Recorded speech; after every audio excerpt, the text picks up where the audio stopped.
that leads nicely, like all of these questions do, into our next Almost question. like you wrote them ahead of time. Almost like I've had these planned out for months.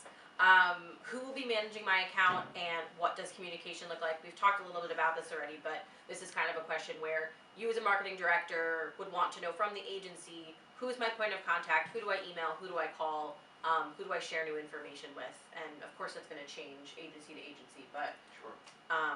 you know, generally speaking, you'd wanna meet that person beforehand. Right. Yeah, you wanna meet them, you wanna make sure, in our case, like I said, it's really important to meet somebody face to face, to be able to pick up a phone. In our specific instance, because we're a smaller agency, if you will, or a boutique agency, all of our clients have my cell phone. That's important to me. Mhm. But having one point of contact, for the majority of our clients, they don't wanna be in the weeds. Mhm. They like the info, but you could probably speak to this better than I can, but we present it usually on a monthly cadence or a Yeah. quarterly cadence. Yeah. And we're there, we're present, but it's vital to have a point of contact, somebody that they can trust, that they can get to know. Mhm. Really important, especially at our level. It might be different when you're in New York City at a big agency. I've been on both sides of it.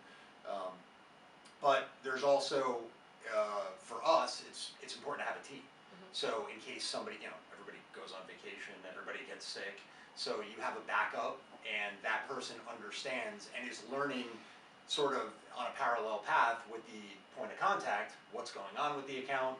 So there may be, a little bit of a drop off because they're not in it day to day, but they have a general understanding, they can answer questions, they can help facilitate things that need to be done, Mhm. making things happen, so Yeah. that's important.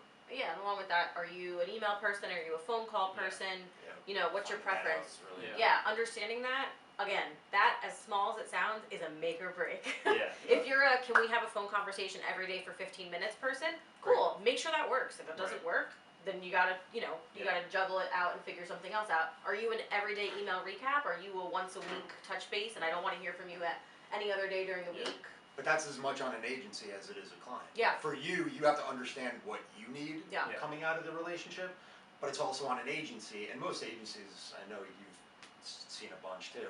I think most agencies, worth their weight in salt, if you will be able to accommodate that. Yeah. I think that's important. If Yeah. they're not flexible, Yeah. that's kind of like a Yeah. Yeah. big red Yeah. flag. And it all comes down to expectations in the beginning. You know what I think, if the expectation is, hey, we have bi-weekly meetings where we go over everything and that's it, and then the client starts calling every day, there's a frustration level. But in the beginning, Yeah. if you say, hey, we want to have a 5-minute call to check in every day, then like when that expectation is set, it doesn't become a frustration point. Right. Exactly. And if someone doesn't want to talk to you ever, that's a problem. Or if they want to talk to you too much, that's a problem. Yeah. So find the happy balance.